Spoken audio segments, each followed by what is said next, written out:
स्वः तत्सवितुर्वरेण्यं भर्गो देवस्य धीमहि धियो यो नः प्रचोदयात्। ओम शांति शांति शांति। नमस्कार। आज मैं आपके सामने महर्षि याज्ञवल्क्य और उनकी धर्मपत्नी, जो बहुत ही आध्यात्मिक प्रवृत्ति की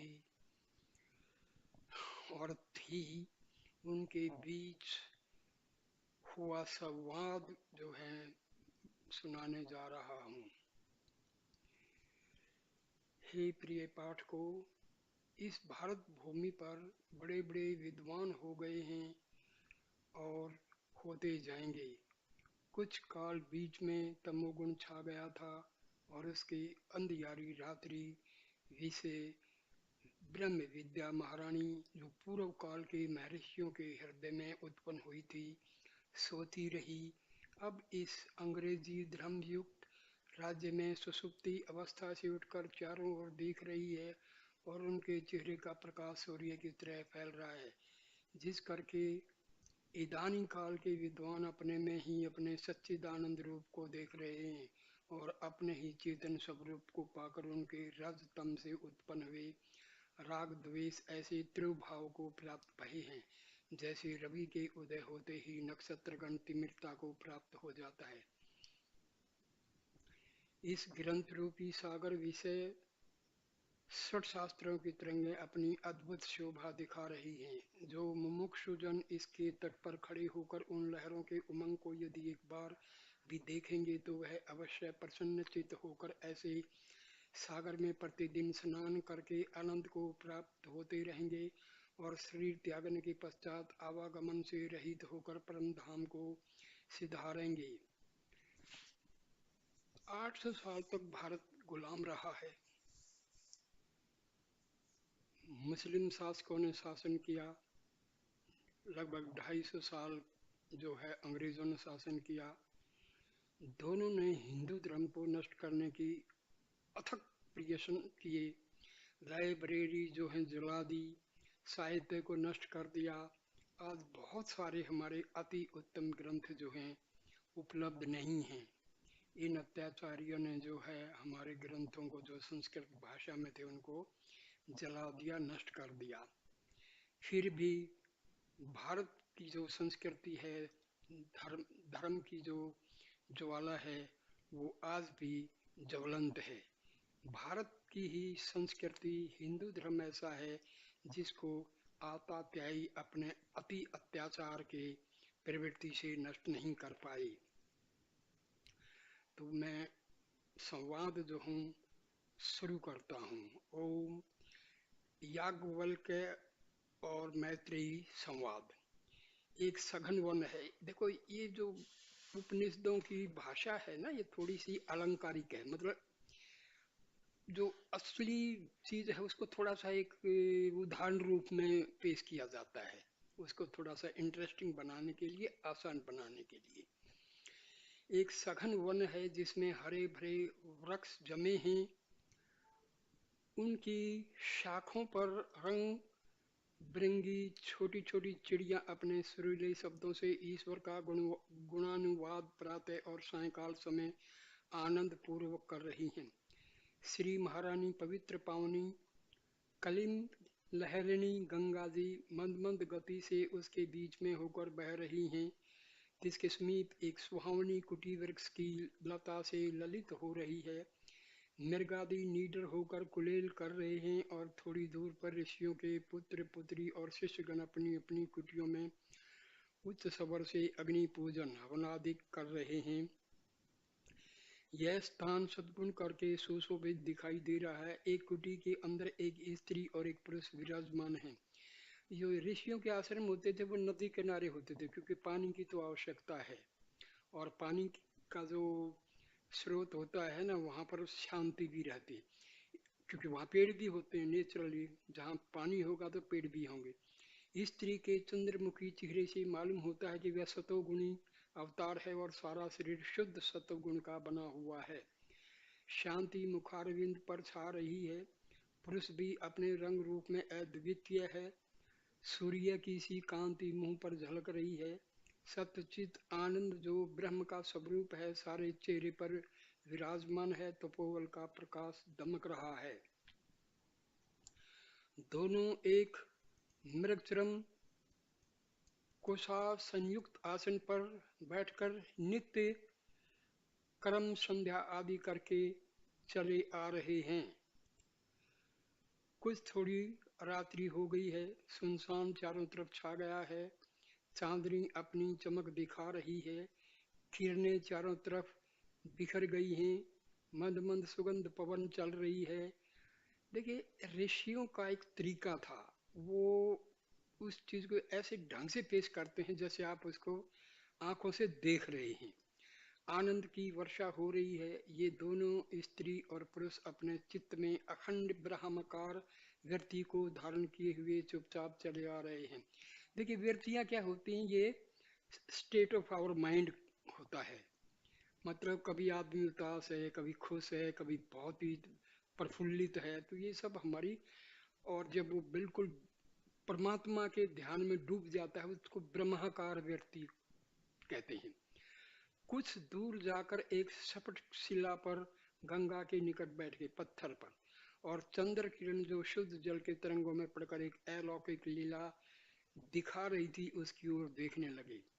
हे पाठक जनों, आपको इतनी दूर लाकर अनाम के नाम से संयुक्त करके बताता हूँ कि ये महात्मा याज्ञवल्क्य और उनकी लघु पत्नी श्रीमती मैत्री देवी हैं। उनके परस्पर जो संवाद उसमें हुआ है नीचे लिखते हैं। लघु पत्नी का मतलब महर्षि याज्ञवल्क्य की दो पत्नियां थी। ठीक है, इनमें से एक मैत्री थी, एक कात्यायनी थी। मैत्री जो थी वो ज्यादा ही स्पिरिचुअल में उनका ध्यान था, और कात्यायनी जो थी वो अपना नॉर्मल, वो मतलब सत्वगुण रजस भी शामिल था, लेकिन ये बिल्कुल साध्वी प्रकृति की थी मैत्री। अब मैत्रेयी अपने पति से पूछ रही, हे प्राणनाथ, यह जगत क्या है और कैसा प्रतीत होता है? अब याज्ञवल्क्य जवाब देते हैं, हे प्रिय, यह जगत सत असत से विलक्षण आश्चर्यवत दिखाई देता है। किसी ज्ञानी को तो यह संसार ब्रह्म रूप दिखता है, क्योंकि यह सत्य परमात्मा अधिष्ठान के आश्रय है। आश्रित वस्तु अधिष्ठान से पृथक कोई सत्ता नहीं रखती, वह अधिष्ठान रूप ही प्रतीत होती है। जैसे कपड़ा सूत के आश्रय होने से सूत रूप ही है, सूत से अलग करके देखा जावे तो कपड़े का कहीं पता नहीं। इसी तरह से ब्रह्म सत्ता से संसार अलग करके देखा जाए तो इसका भी कहीं पता नहीं है। जब ऐसा यह ब्रह्म रूप संसार है तो ये आनंद रूप है। तुम इस समय कैसे आनंद को प्राप्त हो? चंद्रमा अपनी किरणों से तप्त भूमि को शीतल कर रहा है। इसका प्रकाश हृदय के तमोगुण को दबा करके हमारे तुम्हारे अंतःकरण विशिष्ट चैतन्य को प्रफुल्लित कर रहा है। शुद्ध गंगा जल की लहरों के साथ चंद्र प्रतिबिंब ऐसा मालूम होता है कि मानो ब्रह्म चैतन्य से अनेक जीव चेतन निकले चले आ रहे हैं।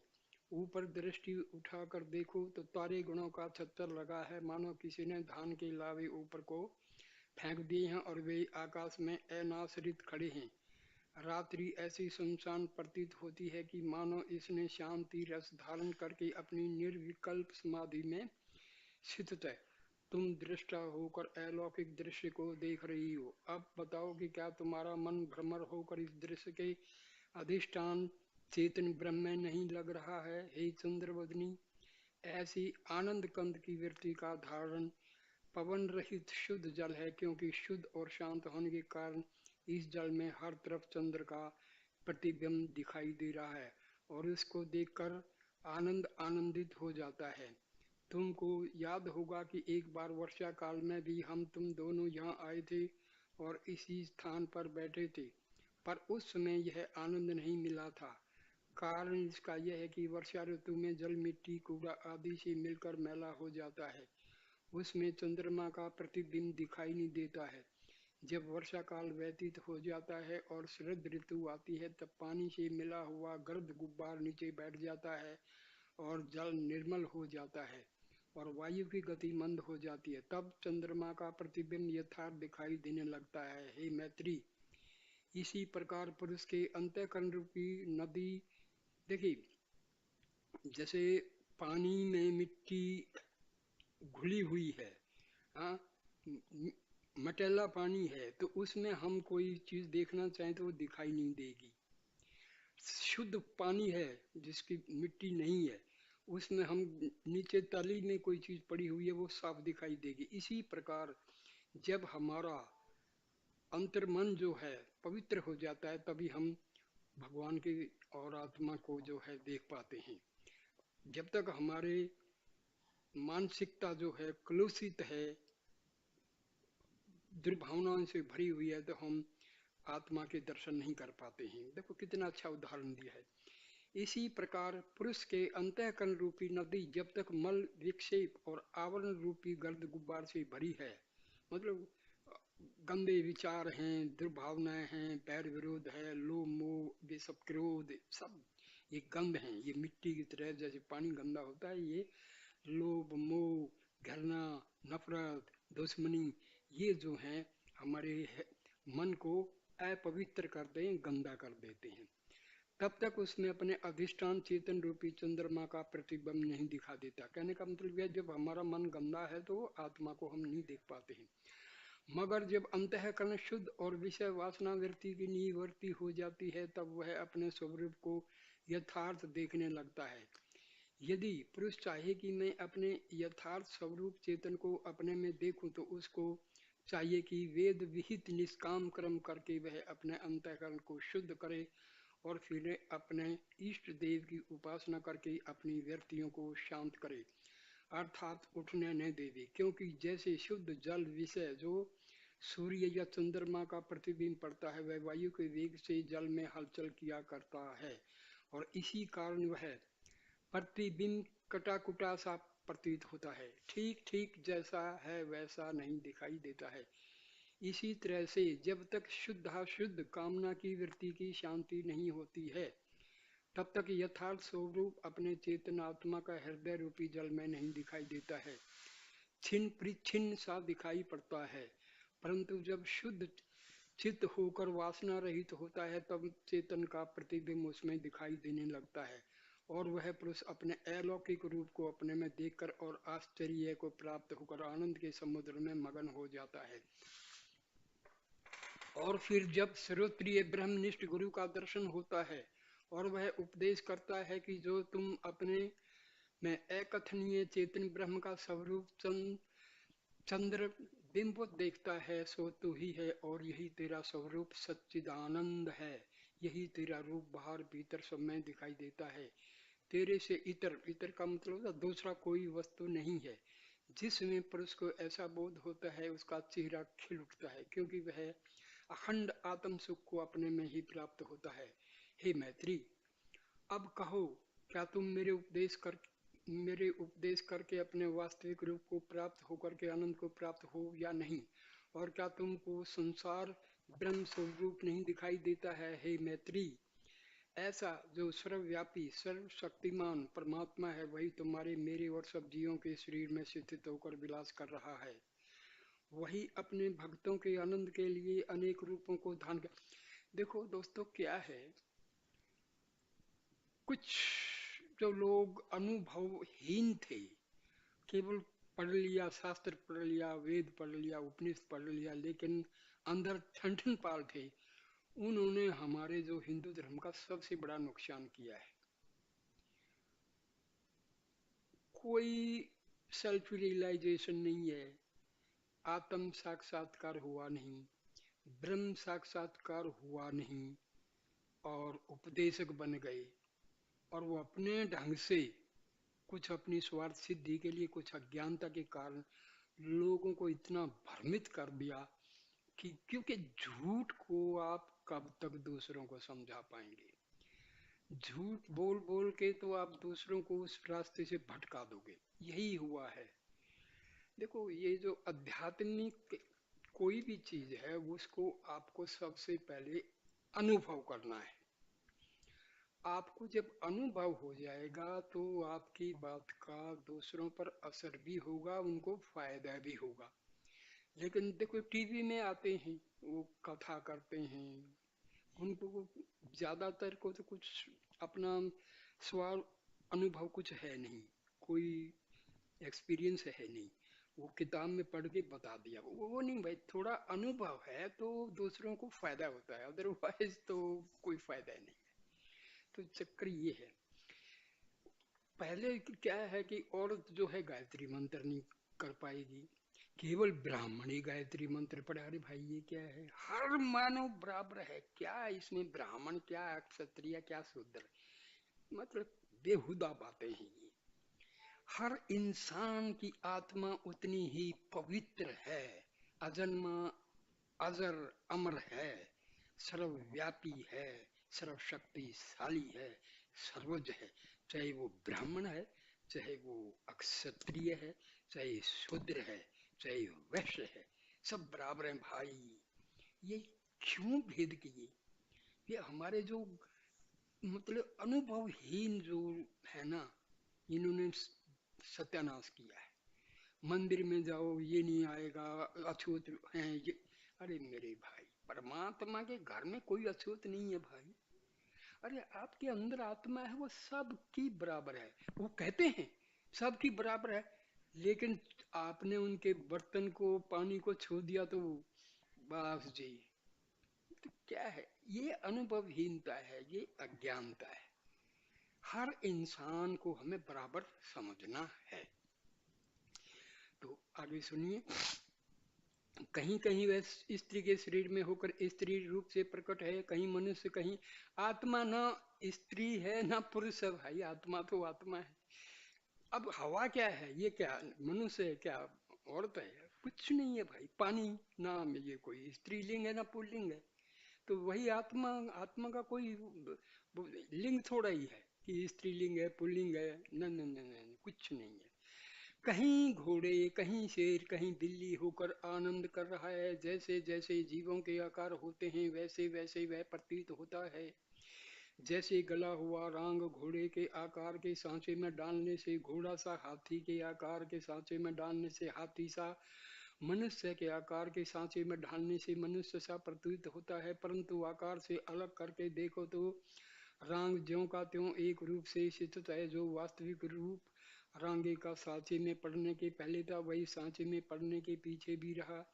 इसी प्रकार चैतन्य आत्मा सब शरीरों में स्थित होता हुआ, उनके स्वभावादि धर्मों से युक्त होता हुआ भी ज्यों का त्यों एक रस स्थिर रहता है और अपने स्वरूप से कभी चित्त नहीं होता है। जैसे कोई चतुर पुरुष अपने मित्र गणों के आह्लाद के निमित्त स्त्री के रूप का स्वांग रचता है और हाव भाव कटाक्ष दिखाकर उनको खुश करता है, मगर अपने स्वरूप को भूलता नहीं है।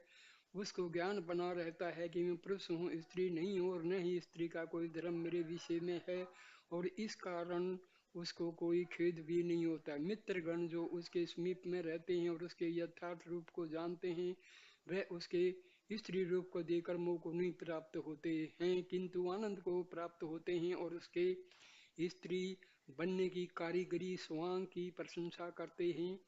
मगर जो अज्ञानी पुरुष उसके यथार्थ स्वरूप को नहीं जानते हैं और उससे दूर हैं, वे कामना के वश होकर मन के अनेक संकल्प विकल्प करके दुख उठाते हैं। इसी प्रकार हे प्रिय मैत्री, पर, परमात्मा ब्रह्म सच्चिदानंद निर्विकार असामान्य कार्यानिमित्त और भक्तों के आनंदार्थ और धर्म स्थापनार्थ अपने वास्तविक समष्टि सामान्य रूप से उतरकर विशेष व्यष्टि रूप को धारण करता है और राम कृष्ण आदि अवतारों के नाम से विदित होता है। उनके यथार्थ रूप को वही जानते हैं जो उनके मित्र हैं, अर्थात उनके भक्त हैं और उनके समीप बैठने वाले हैं, यानी उनके सगुण रूप को अपने चित्त में स्थित करके अहरनी दिव्य दृष्टि से देखते रहते हैं। और जो अहंकारी मान मद से भरे हुए हैं, जैसे रावण, दुर्योधन आदि, वे उनकी समर्थ और शक्ति को न जानकर उनकी निंदा करते हैं। पर हे मैत्री, वह परमात्मा उनकी निंदा को सुनते हुए और उनके तुच्छ कौतुकों पर हंसते हुए उनके चित्त में वसने के कारण, क्योंकि वे उनको सदा वैर भाव से चिंतन करते रहते हैं, उनको अंत समय में सुगति को प्राप्त करके मोक्ष कर देता है। हे मैत्री, जब दुष्ट पुरुषों का परमात्मा कल्याण करता है, तब जो उसके भक्त हैं और उसमें रमण क्रिया करते हैं और उसके गुणानुवाद को श्रवण करते हैं, तो वे यदि जीते ही जी ब्रह्म रूप हो जाएं, ब्रह्मविद भवती, और शरीर पात होने पर आवागमन से रहित होकर ब्रह्म में इस तरह से लीन हो जावें जैसे पानी में पानी, अग्नि में अग्नि, तो इसमें असंभव क्या है। हे मैत्रेयी, देखो मैं तुमको उदाहरण देकर समझाता हूँ, ध्यान देकर सुनो। अगर एक टुकड़ा लोहे का लेकर विचार के साथ देखो तो तुमको मालूम होगा कि वह आकाश तत्व से पूर्ण है, यानी उसके ऊपर नीचे बाहर भीतर आकाश व्याप्त है। आकाश वह है जो और वह वस्तुओं को अपने आने की जगह दे। अगर इस लोहे के टुकड़े को अग्नि में डाल दिया जाए तो अग्नि का गुण उष्णता और लाल रंग उसमें समा जाएगा। अगर लोहे में आकाश तत्व न होता तो अग्नि की उष्णता और अरुणता उसमें प्रवेश न करती। अगर इस अति सूक्ष्म टुकड़े कर डालो तो भी हर एक टुकड़े में आकाश अवश्य व्याप्त होकर रहेगा, क्योंकि आकाश अति सूक्ष्म है और इसी कारण से व्यापक है, और यही आकाश आत्मा का शरीर कहा गया है। आत्मा अधिष्ठान होने से और शरीर अध्यस्त होने से एक दूसरे से पृथक नहीं है।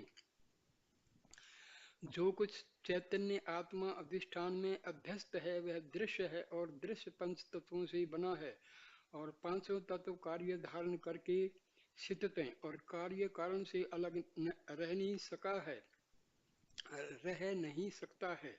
यह नियम है। इसलिए जब कार्य का लय होगा तो अपने कारण में ही लय होगा। पृथ्वी का कारण जल है, पृथ्वी जब लय होगी तो अपने कारण जल में लय होकर जल रूप ही हो जाएगी। इसी प्रकार जल अग्नि में होकर अग्नि रूप हो जाएगा, अग्नि वायु में लय होकर वायु रूप हो जाएगा, और वायु आकाश में लय होकर आकाश रूप हो जाएगा, और आकाश चैतन्य में लय होकर चैतन्य रूप हो जाएगा। क्योंकि पृथ्वी का कारण जल और जल का कारण अग्नि और अग्नि का कारण वायु और वायु का कारण आकाश और आकाश का कारण चैतन्य आत्मा ब्रह्म है।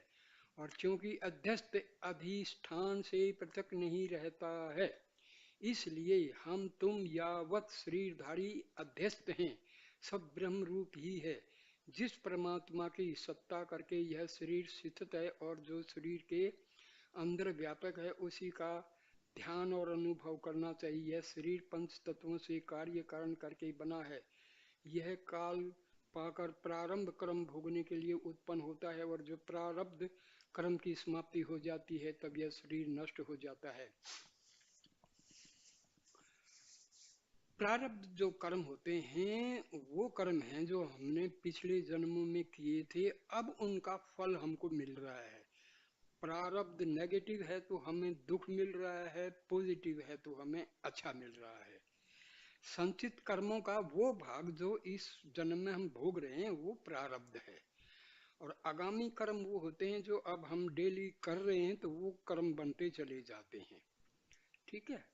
और संचित जो पिछले जन्मों के कर्म इकट्ठे हो गए वो संचित कर्म है, और उन संचित कर्मों का ही एक भाग प्रारब्ध है, जिसको हम किस्मत कहते हैं, फेट कहते हैं, डेस्टिनी कहते हैं। तो ये है, ये सब सच है, इसमें कोई दो राय नहीं, ये झूठी चीजें नहीं। हे मैत्री, अगर तुम भली प्रकार विचार करके देखोगी तो चैतन्य आत्मा जो जीव भाव से इस शरीर में स्थित है वह तीनों शरीर, स्थूल सूक्ष्म कारण। स्थूल जो हमारा शरीर है, फिजिकल बॉडी जिसको बोलते हैं, जिसमें हड्डियां हैं, मांस है, चमड़ी सब मिला के। सूक्ष्म शरीर में जो है हमारा मन आता है, बुद्धि आती है, ईगो आता है, 5 मुख्य प्राण आते हैं, 5 उप प्राण आते हैं, 5 कर्मेंद्रिय, 5 ऑर्गन्स ऑफ परसेप्शन, ज्ञानेन्द्रिय जिसको हम बोलते हैं। तो ये इन चीजों से जो बना है ये बना है सूक्ष्म शरीर। कारण शरीर जो है वो है हमारा, एक्चुअली ईगो मैंने वहां गलत बोल दिया। ईगो और हमारा जो आत्मा है, आत्मा कारण शरीर में है। सूक्ष्म मन को इंग्लिश में एस्ट्रल बॉडी बोलते हैं, सटल बॉडी बोलते हैं। जब इंसान की मृत्यु होती है तो आत्मा के साथ में सूक्ष्म शरीर भी निकल जाता है, जिसके अंदर माइंड होता है, जिसके अंदर संस्कार भरे होते हैं।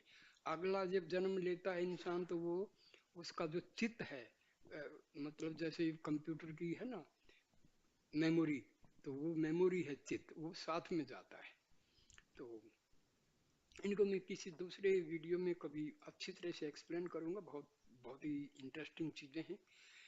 सो शरीरों स्थूल शरीर, सूक्ष्म शरीर कारण शरीर से पृथक है। जब कोई पुरुष ऐसा अनुभव करता है कि जब मैं युवा था तब मैं मोटा था, गोरा चिट्टा था, अब बूढ़ा होने से बिल्कुल, देखो ये बुढ़ापा आ गया, जवानी आ गई, बचपन था वगैरह वगैरह, ये चीज ये हमारे किसमें इफेक्टिव हैं? फिजिकल बॉडी में, ठीक है। एस्ट्रल बॉडी और कॉजल बॉडी, जिसको कारण शरीर हम बोलते हैं, उस पर कोई फर्क नहीं पड़ता है। और सांवला हो गया हूँ, अब जिस शक्ति करके वह पुरुष अपने मोटे दबले गोरे चिट्टे सावले शरीर का अनुभव करता है, वह अनुभव करने वाली शक्ति अनुभव की हुई वस्तु और शरीर से पृथक है। इस न्याय प्रमाण से कि घटा दृष्टा घटा भिन्न, घट का देने वाला घट से अलग रहता है, इसलिए यह सबूत करता है कि चैतन्य आत्मा जो शरीर के अंदर है वह स्थूल शरीर से पृथक है। क्यों? शरीर का दृष्टा है हे मैत्री। पांच कर्मेंद्रिय, पांच ज्ञानेंद्रिय, पांच प्राण, मन, बुद्धि, चित्त, अहंकार, इनके समुदाय को हम क्या कहते हैं? सूक्ष्म शरीर कहते हैं। एक सूक्ष्म शरीर से भी चैतन्य आत्मा पृथक है। जब कोई पुरुष कहता है कि मैं आंखों करके पहले अच्छी तरह से देखता था, अब नहीं देख सका, मेरी आंखें शक्तिहीन हो गई, अब मेरे प्राण चलते चलते थक जाते हैं, मेरी यावत इंद्रियां हैं सब कमजोर हो गई हैं, अब जिस शक्ति करके अपने लिंग शरीर के कमजोर और अच्छा होने का अनुभव करता है, वह शक्ति अनुभव की वस्तु यानी लिंग शरीर से लिखे हुए न्याय प्रमाण करके, लिंग शरीर एस्ट्रल बॉडी, सूक्ष्म शरीर पृथक है। मूला ज्ञान या मूल प्रकृति या माया कारण शरीर है, क्योंकि इसके कारण शरीर और देखो माया, माया एक बहुत ही इंटरेस्टिंग शब्द है। माया भगवान की एक शक्ति है जिससे ये संसार पैदा हुआ है। माया जो है ये भगवान की एक शक्ति है जिसके कारण सृष्टि की रचना की है परमात्मा ने। सो क्योंकि इसके कार्य सूक्ष्म शरीर और स्थूल शरीर हैं, यह अति सूक्ष्म रूप से चैतन्य आत्मा में लय रहती हैं और परमात्मा के इच्छा मात्र से शब्द स्पर्श रूप रस गंध आकाश वायु अग्नि जल पृथ्वी होकर सृष्टि को रचते हैं। जब कोई पुरुष सोकर उठता है और उसका मित्र पूछता है कि कहो भाई रात्रि कैसी कटी, तो जवाब देता है कि ऐसे आनंद से सोया कि खबर तक न रही। यह सब साबित करता है कि पुरुष सुषुप्ति अवस्था में एक तो आनंद को अनुभव किया और दूसरे बेखबरी को। देखो सुसुप्ति में आनंद का अनुभव क्यों होता है कि उस टाइम हमारा जो मन है वो निष्क्रिय बन जाता है। सपने आते हैं वो एक अलग बात है, और उठ करके जो ये कहा कि मैं ऐसा आनंद से सोया कि खबर नहीं रही, यह स्मृति ज्ञान है और स्मृति ज्ञान अनुभव की हुई यह देखी हुई वस्तु की होती है। जिस शक्ति करके पुरुष ने सुसुप्ति में ऐसा अनुभव किया कि ऐसा सोया कि खबर न रही, वह शक्ति अनुभव की हुई वस्तु आनंद और अज्ञानता यानी कारण शरीर से पृथक है। ऐसी यह शक्ति मैं या अहम है। यह तीनों शरीर में चैतन्य आत्मा एक रस सदा ज्यों का त्यों बना रहता है। मैं बालक था, मैं जवान था, मैं बूढ़ा हूँ, मैं जागता था, मैं स्वप्न देखता था, मैं स्थित हूँ, मैं चला जाऊंगा। जो मैं की बालक में था वही मैं, जवानी में था वही, उसका कोई फर्क नहीं पड़ेगा, चाहे जवानी हो, बुढ़ापा हो या जैसा, आत्मा सब वही रहती है। वही मैं अब स्थित हूँ, वही मैं चला जाऊंगा। हे मैत्री, यह तुम्हारा रूप है, तुम इस शरीर से पृथक स्थित हो। इस शरीर के नाश होने से तुम्हारा नाश नहीं है, न कभी तुम पैदा हुई हो। देखो हमारी सबसे बड़ी अज्ञानता क्या है, हम अपने आप को शरीर से आइडेंटिफाई कर लेते हैं, दैट इज इग्नोरेंस। ने कभी तुम मरोगी, अविनाशी होने के कारण तुम अभय हो, तुम्हारा ही रूप सब में होने से सब भी तुमसे भय रहित है। जो अभय होता है वह शोक रहित होता है, और जो शोक रहित होता है वह आनंद स्वरूप होता है, और जो आनंद स्वरूप होता है वही ब्रह्म है। इसलिए तुम ब्रह्म रूप हो, और ऐसे ही मैं भी ब्रह्म स्वरूप हूँ, और इत्र जीव भी ब्रह्म रूपी हैं। केवल इतना भेद है कि हम तुम ज्ञान करके अपने वास्तविक रूप को जानते हैं, और वे अज्ञान करके अपने वास्तविक रूप को नहीं जानते हैं। साधु, संत, ऋषि, महर्षियों में आम आदमी में यही फर्क है। वो जानते हैं कि हम ब्रह्म स्वरूप हैं, हम जानते नहीं हैं। हे मैत्री, ज्ञान का साधन विवेक, वैराग्य, सठ संपत्ति और मुमुक्षुता है, और यह वृत्तियां उस वक्त उदय होती हैं जब सतोगुण वृद्धि को प्राप्त होता है और रजोगुण और तमोगुण लय रहते हैं। दुख का कारण रजोगुण और तमोगुण हैं। रजोगुण का परिणाम कामना है। कामना अनेक प्रकार की होती है, परंतु तीन का मना अति प्रबल है: स्त्री की कामना, धन की कामना और पृथ्वी की कामना। जब किसी पुरुष को स्त्री कामना उठती है तो वह अनेक प्रकार के उपद्रव करने लगता है, प्रतिष्ठा, धन, धर्म सब खो बैठता है, और काम के बाण से घायल होकर अति दुखी होता है, क्योंकि उसके मन की वृत्ति में ऐसा हलचल पड़ जाता है जैसे पवन के झकोर से नदी का जल उथल पुथल जाता है। वह पुरुष जीते जी घोर नरक के दुखों को प्राप्त हो जाता है। जो पुरुष धन की कामना से ग्रसित है वह उसके संचित करने में अहरनिश लालसा फिरा करता है। न उसको खाने पीने के फिकर, न बावला सा फिरा करता है, न उसको खाने पीने की फिकर, न सोने बैठने का ख्याल है। असंख्य वृत्तियां उसके अंतःकरण को हलचल करके रखती हैं, और अगर देव योग से धन नष्ट हो गया तो जीते जी मृत्यु के कष्ट को प्राप्त हो जाता है। जिस पुरुष को पृथ्वी कामना होती है वह संग्राम में जाकर कुटुंब सहित अपने को नाश करा डालता है, जैसे दुर्योधन आदि ने किया।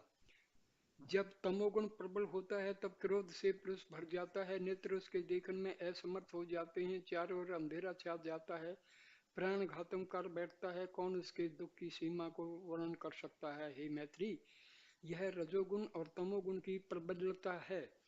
इनके वश में होकर पुरुष को सुख कहाँ? तुम आज जो आनंद को प्राप्त हो, इसका कारण यह है कि तुमने अनेक जन्मों से पुरुषार्थ करके रजोगुण तमोगुण को इतना दबाया कि उनके अंकुर की वृद्धि जाती रही, और उनके लय होने के कारण सतोगुण प्रफुल्लित हो आया। तुम्हारे विषय जो यह शांति दिखाई दे रही है वह सतोगुण का परिणाम है। तुम विषय वासना से रहित हो और निर्वाण पदवी को प्राप्त हो। हे मैत्री, जब पुरुष सतोगुणी व्यवहार करता है, सतोगुणी भोजन करता है, सात्विक दान देता है, सात्विक कर्म करता है और निरंतर सत्य बोला करता है, तब उसका अंतःकरण शुद्ध हो जाता है और ज्ञान उत्पन्न होता है, और ज्ञान उत्पन्न होने के पश्चात श्रोत्रिय ब्रह्मनिष्ठ आचार्य के उपदेश करके वह वास्तविक रूप को प्राप्त होकर शांत हो जाता है। यही जीवन मुक्ति का लक्षण है। हे मैत्री, जो अवताराधिक होते हैं वह वेद विहित कर्मों को उल्लंघन करके वर्तते हैं, उनको कोई कर्म लिप्यमान नहीं होता है, यानी वह कर्म के बंधन में नहीं आते हैं, उनको माया नहीं सताती है, उल्टी माया उनको हाथ जोड़ती है, क्योंकि माया उनके अधीन है, जैसा वे चाहते हैं वैसा ही माया करने लगती है। जब कृष्ण 5 वर्ष के थे तब अपने सखों के सामने बहुत सी सुइयां एक दूसरे के बाद गाड़ देते थे, और हाथियों से जो कि सुइयों के पीछे खड़े रहते थे उनसे कहते थे कि इन सुइयों के नाकों में से निकल जाओ, और सब सूक्ष्म होकर झटपट निकल जाते थे। इस कौतुक को देखकर सब हर्ष को प्राप्त होते थे।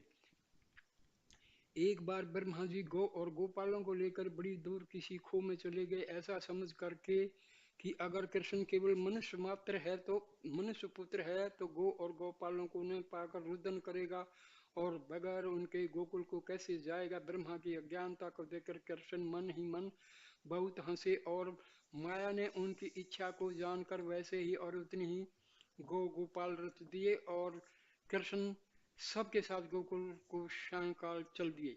यह कौतुक देखकर ब्रह्मा आश्चर्य को प्राप्त हुआ और मन ही मन प्रणाम करके ब्रह्मलोक को चला गया। हे मैत्री, जितने अवतार होते हैं वे ब्रह्म रूप ही होते हैं, और माया ब्रह्म के आश्रित न होने से उनके इच्छा अनुसार सब कार्य करती है। जैसे राजा के नौकर राजा के इच्छा अनुसार ही सब कार्य करते हैं। हे मैत्री, जब माया यह देखती है कि परमात्मा कई अवतार लेना चाहता है तो पेशतर उसके उतरने के ऐसा सुंदर अद्वितीय शरीर बना रखती है कि आते ही उसमें अलौकिक अनिर्वचनीय सामर्थ्यता दिखाई देने लगती है और इस देश भर में चारों तरफ हर्ष की सामग्री दृष्टि आने लगती है। हे मैत्री, जीवन मुक्त पुरुष वही है जो योग बल करके ऐसा शक्तिमान हो जाए जैसा कि ईश्वर है। मैत्री, हे प्रभु, आपने संसार को ब्रह्म रूप बताया, तो ब्रह्म तो निराकार है और संसार साकार है, निराकार साकार कैसे हो सकता है? बहुत ही कठिन सवाल है। आदि शंकराचार्य ने कहा है कि जो संसार है ये मिथ्या है और ब्रह्म ही सत्य है। ब्रह्म सत्य, जगत मिथ्या, ये कहा है, क्योंकि इस जगत की उत्पत्ति ब्रह्म से होती है।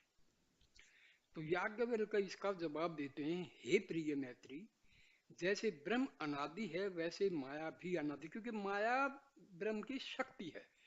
किसी ऋषि मुनि देव दैत्य को आज तक पता नहीं लगा कि माया कब से है। जब महाप्रलय होता है, यानी यह दृश्यमान संसार नहीं रहता है, तब वे तत्व जिन करके यह संसार दिखाई दे रहा है परमाणु रूप से ब्रह्म विशेष स्थित रहते हैं और जीव भी लय रहते हैं। फिर जब जीव, भाई मैं एक एग्जांपल देता हूं। अब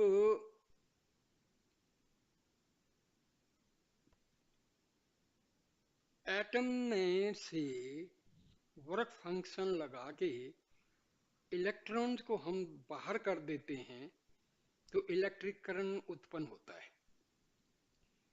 okay, when we apply potential difference to a conductor,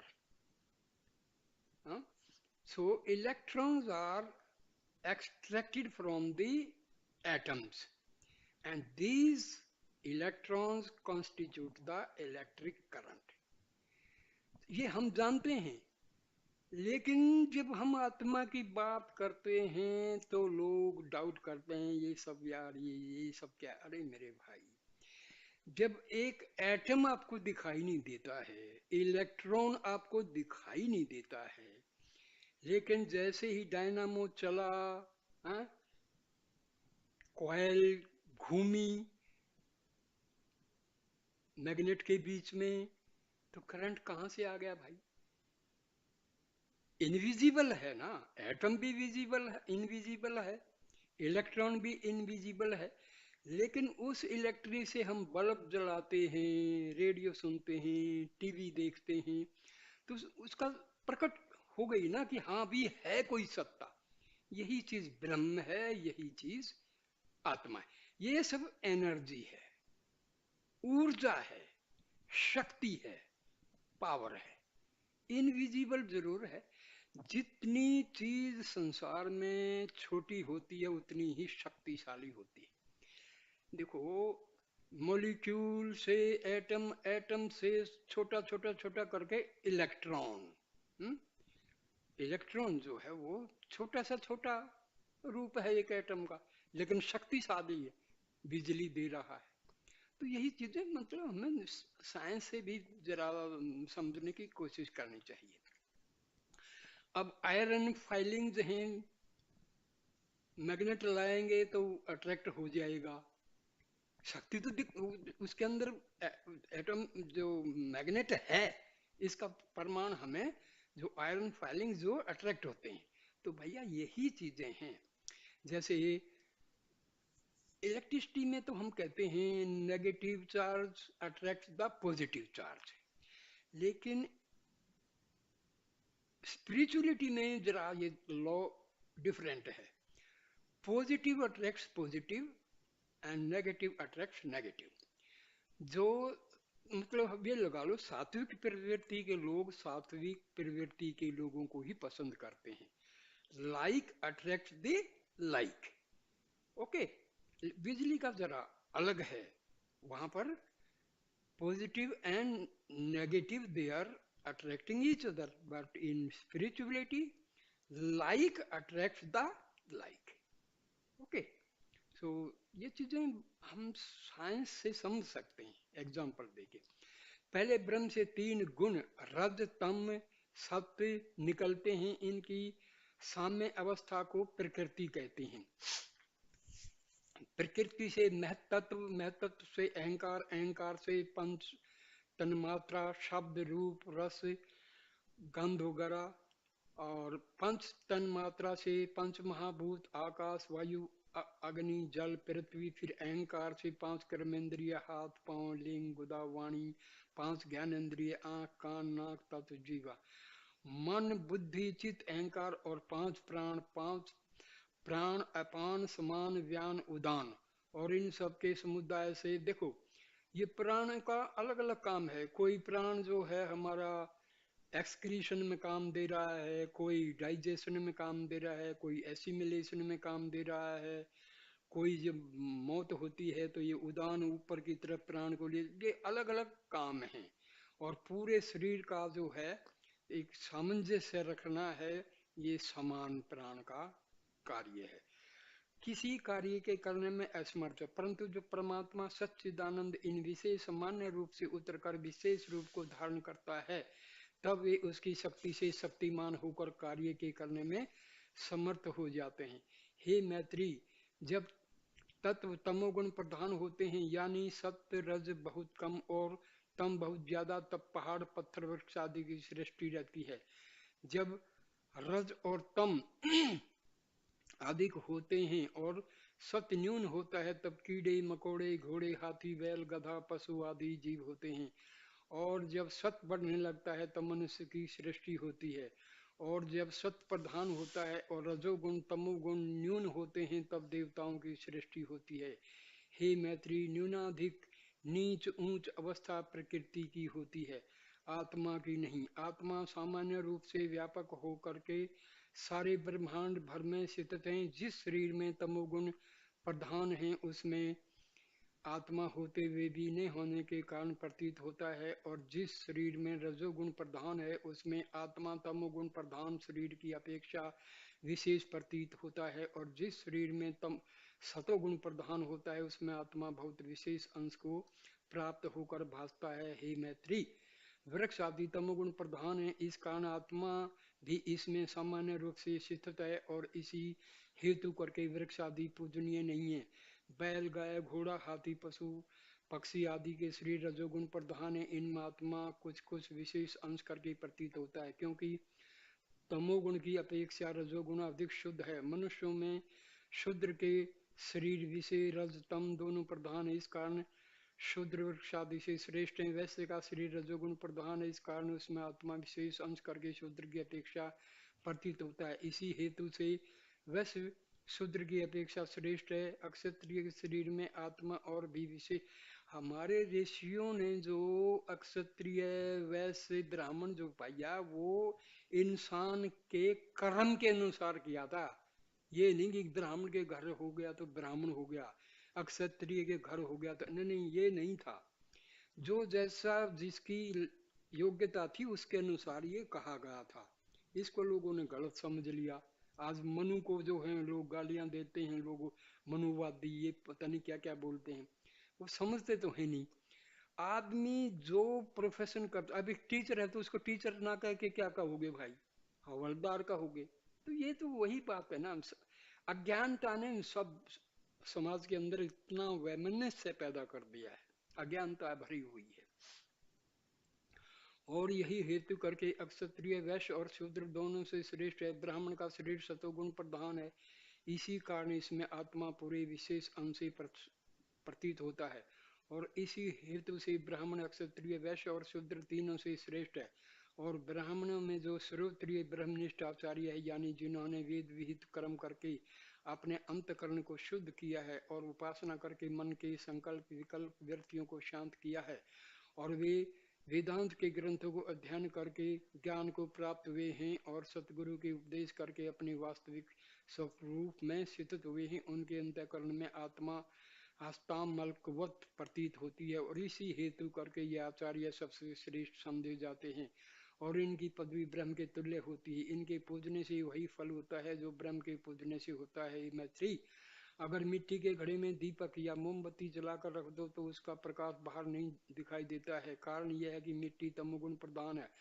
परंतु मिट्टी को क्रम से जब लैंप या फानुस बनाया जाता है और उसके अंदर जब जला हुआ दीपक या मोमबत्ती रख दिया जाता है तो उसका प्रकाश बाहर अपने असली प्रकाश से भी ज्यादा दिखाई देता है। कारण यह है कि मिट्टी तमोगुण से सतोगुण को प्राप्त होकर लैंप की सूरत को ग्रहण किया है। हे मैत्री, जिन जिन शरीरों में अंतकरण जितना जितना शुद्ध है उतना ही वह श्रेष्ठ माननीय पूजनीय होता है। हे मैत्री, तुम्हारा अंतकरण ऐसे ही शुद्ध है जैसे शरद ऋतु में नदी का जल शुद्ध होता है, और इसी कारण तुम्हें विषय चंद्र झलक रहा है। और इसी हेतु देखो, महर्षि याज्ञवल्क्य वेदों के रचयिता के ऋषियों में शामिल हैं। ध्यान रखना, महाराजा जनक जो थे उनके भी ये मतलब दरबार में हमेशा शास्त्रार्थ में हिस्सा लेते थे।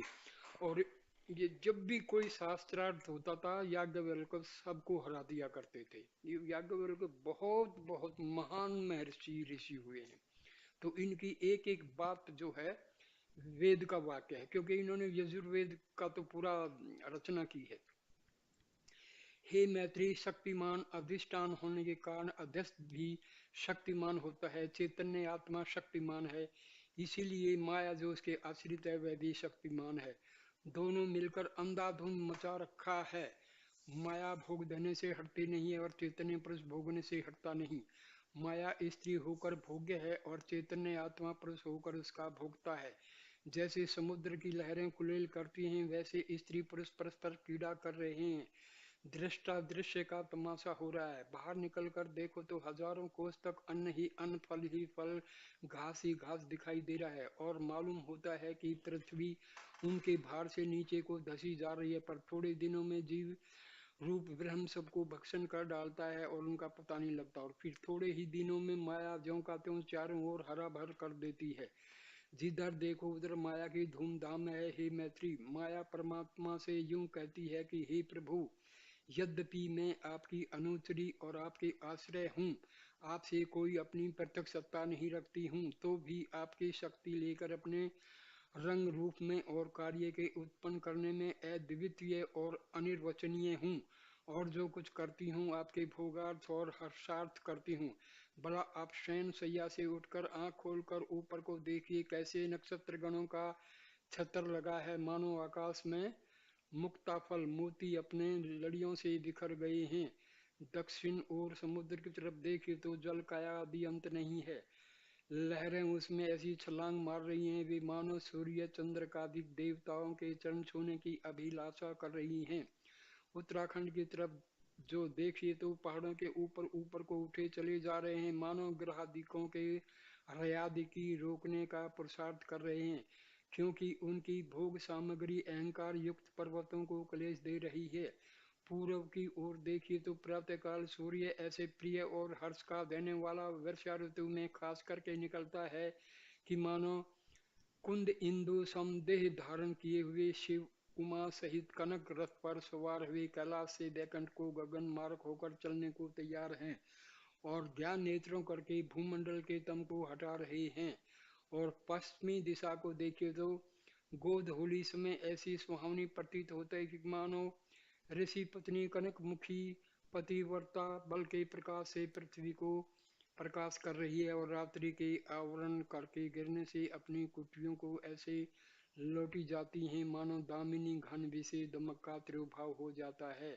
या सूर्य भगवान के शुभागमन में पश्चिम के देवता लोग हर्ष में आनकर उनके आतिथ्य सत्कार निमित्त करोड़ों दीप मालिका को प्रकाश कर दिया है। और जब सूर्य देव अर्घ आदि लेकर आगे को गमन करते हैं तो अमृतम ऐसा छा जाता है कि मानो सब देवता समाधि विषय लय भाव को प्राप्त हो गए। और नीचे की तरफ देखिए तो पृथ्वी भूतगण आदिकों से ऐसी सुशोभित हो रही है कि मानो सुशीला स्त्री अनेक प्रकार के भूषणों से भाषित होती हुई और लड़कों वालों से तृप्त होती हुई हरे रंग के मखमली पट धारण किए हुए अपने प्राणपति के ध्यान में मगन हो रही है। माया कहती है, हे स्वामीन, यह मेरी सृष्टि आपके प्रसाद से मुझ करके रची हुई अकथनीय है, और देवता दानव मनुष्य आदि कोई इसके जानने को आज तक सामर्थ्यवान नहीं हुए हैं। मैं पलक भर में नीचे को ऊंच और ऊंच को नीच, पहाड़ को छार और छार को पहाड़ बना सकती हूँ, और यह सामर्थ्य मुझको आपके बल की है। हे मैत्री, परमात्मा बड़ा कृपालु है। जब वह अपने भक्तों को देखता है कि वे अपने को भूल गए हैं और सा अहंकार हो गए हैं, तब उनके दुख की निवृत्ति के लिए अवतार लेकर उपदेश करता है। सुनो, मैं तुमको एक आख्यान सुनाता हूँ। एक समय देवासुर संग्राम हुआ। उस युद्ध में देवताओं की जीत और असुरों की हार हुई। तीन प्रसिद्ध देवता अग्नि, वायु, इंद्र कैलाश पर बैठकर गप मारने लगे और आपस में कहते हैं कि आज मेरे भुज का हाल असुरों को भली प्रकार मालूम हुआ होगा। वह संग्राम के मैदान से ऐसे भागे जैसे वायु दल वायु के वेग से इधर उधर भाग जाते हैं। मेरे शस्त्र उनके सिर पर ऐसे जोर शोर से पड़ते थे कि मानो लोहार निहाई पर हथौड़े से लोहे को पीट रहा है। अब क्या उनकी शक्ति है कि फिर वे हम लोगों का सामना कर सकें। इस उनके अहंकार को तोड़ने के लिए परमात्मा एक यक्ष का रूप धारण करके उनके सामने थोड़ी दूर पर दिखाई पड़ा, जिसको देखकर उनकी आंखें चकाचौंध हो गई है और आपस में विचार करने लगे कि यह करोड़ों सूर्य के कांति करके सुशोभित पुरुष कौन है। ऐसा कहकर सबों ने अग्नि देवता से कहा कि तुम जाकर जांच करो कि वह कौन है। उसने कहा, तथास्तु, बहुत अच्छा। यह कहकर वह यक्ष के समीप गया और बिना दंड प्रणाम किए हुए काष्ठवत खड़ा हो गया। और यक्ष ने पूछा कि तुम कौन हो। वह गर्व से गर्वित होकर बोला, क्या तुम नहीं जानते हो कि मैं अग्नि देवता हूँ? मेरा नाम वेद में जात वेद है। यक्ष ने पूछा कि तेरे विषय सामर्थ्य क्या है। उसने जवाब दिया कि एक पलक में मैं कुल ब्रह्मांड को भस्म कर सकता हूँ, और मेरे बिना कोई देव, धनुष, यक्ष, राक्षस, मुनि, पशु, पक्षी, जीव जंतु, कीड़े मकोड़े, भूत प्रेत, वनस्पति आदि जिंदा नहीं रह सकते हैं। कुल सृष्टि का पालन पोषण करने वाला मैं ही हूँ। तब यक्ष ने हंसकर एक तृण उसके सामने रख दिया और उसकी कुल शक्ति को अपने में खींच करके कहा कि हे अग्निदेव, तुम इस तृण को जला दो। अग्नि देवता अपने को शक्तिहीन पाकर उस तृण के जलाने में असमर्थ होता भया और उसको शर्मिंदा होना पड़ा। तब यक्ष ने कहा कि हे अग्नि देवता, क्या तुम्हारे में गप ही गप था? ब्रह्मांड को कौन कहे, तुम तो एक तृण भी जला नहीं सके। वह चुपचाप लौट गया और वायु और इंद्र देवता सब हाल बयान किया। तब इंद्र देवता ने वायु से कहा कि हे भाई, तुम जाकर दरियाप्त करो कि यह सामने कौन है। वह तथास्तु कहकर चल पड़ा और यक्ष के सामने सा अहंकार खड़ा हो गया। यक्ष ने उससे पूछा कि तुम कौन हो। उसने जवाब दिया कि मैं वायु देवता हूँ, मुझे वेद में मातृश्वा कहते हैं। तब यक्ष ने पूछा कि तेरे विषय क्या हैं, समर्थ हैं। उसने जवाब दिया कि मैं कुल ब्रह्मांड को अक्षण मात्र में उड़ा दे सकता हूँ, मेरे बगैर कोई नहीं रह सकता है, सबका मूलाधार मैं ही हूँ। उस यक्ष ने उसकी शक्ति अपने में खींचकर कहा कि इस तृण को जो तुम्हारे सामने रखा उड़ा दो। वायु देवता अपने को शक्तिहीन पाकर उस तृण के उड़ाने में असमर्थ होता बया। तब यक्ष ने कहा कि भाई, सब तुम्हारी गप कहाँ गई? ब्रह्मांड का उड़ाना दूर के ना रहा, तुम एक तृण भी नहीं उड़ा सके। वह लज्जित होकर वापिस चला गया और सब हाल अग्नि और इंद्र देवता से कहा।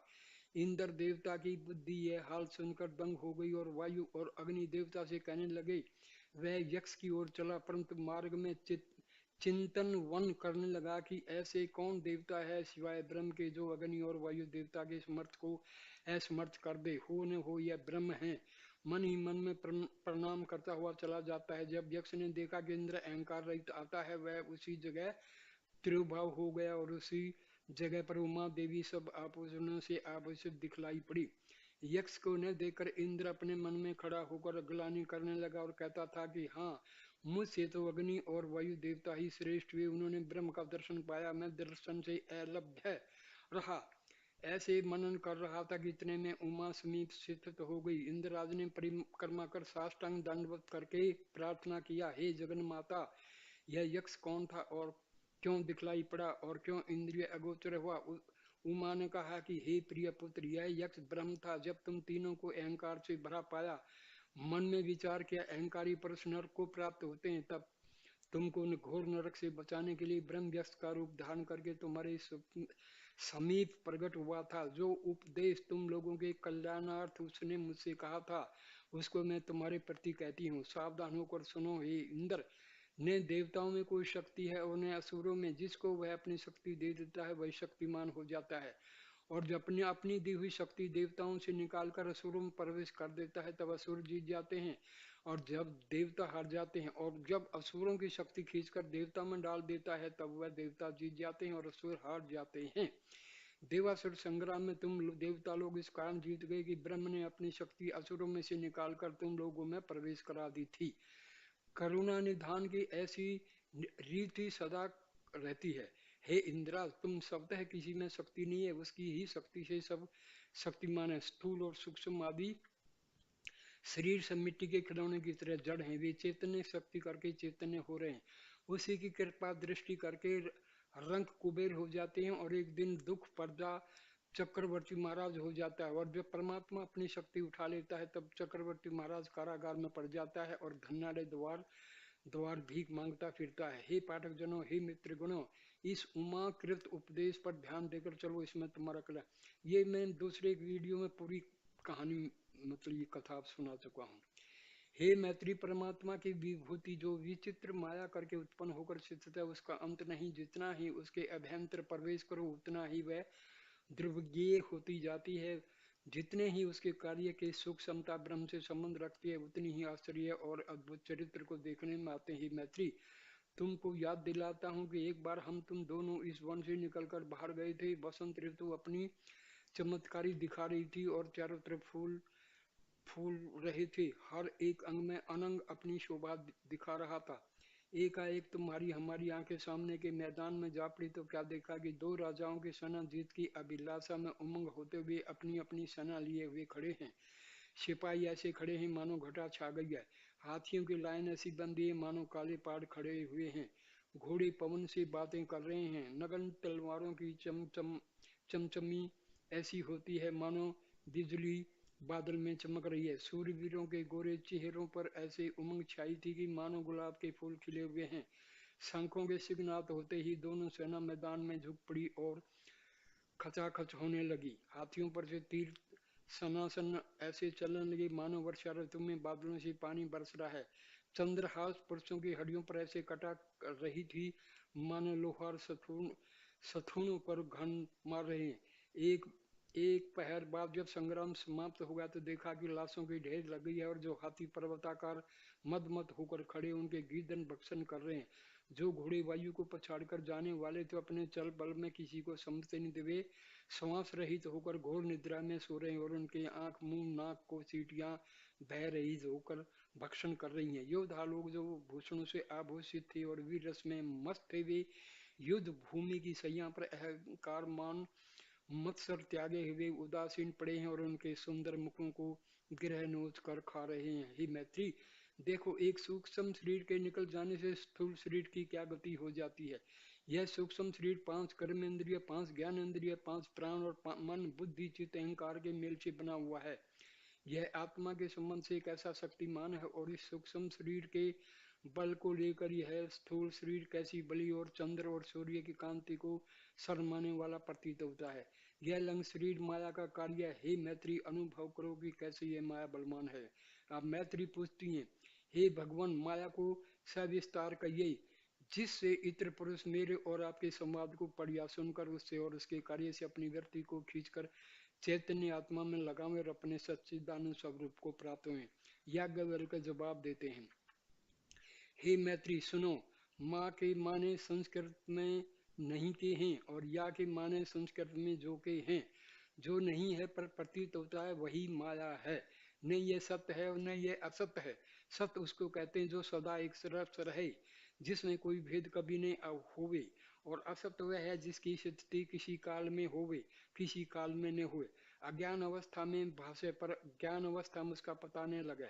जैसे मृग तृष्णा का जल रेगिस्तान में दूर से दोपहर के समय एक आगे प्रतीत होने लगता है मानो जल का समुद्र भरा पड़ा है। ज्यों ज्यों भ्रांति में पुरुष प्यास करके मिराज जिसको हम बोलते उसके पीछे दौड़ता है, त्यों त्यों वह जल आगे को भागता हुआ जाता है। आखिर को वह पुरुष विकल होकर गिरकर मर जाता है।